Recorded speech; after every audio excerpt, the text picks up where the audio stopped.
Hey everyone, it's Sarah with Courageous Color, and today we're going to be making bright orange and burnt sienna.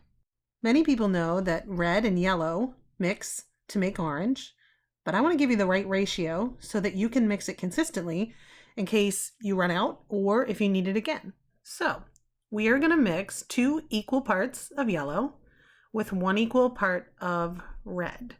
And if you're unsure what equal parts are, I'll be doing a video on that very soon. So I'm going to go ahead and mix this up with my paintbrush.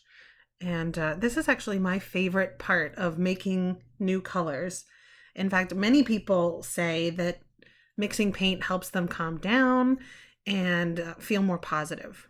This is our bright orange, and we made it with 2 equal parts of yellow and 1 equal part of red. This is coming out beautifully. And let me paint this on this white piece of paper so you can see it a little better. Here we go.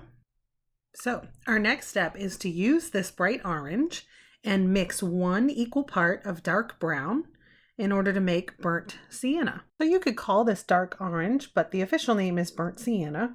And burnt sienna is a warm shade of orange, and it's in the category of earth tone. Once again, we started with 2 equal parts of yellow. We added 1 equal part of red, and then we added 1 equal part of dark brown. So this color is coming out really, really nice, and I just want to paint that out for you so you can see it on the page and then go ahead and compare it to the bright orange. Now, if this video has been helpful, give it a thumbs up and share it with a friend who loves orange.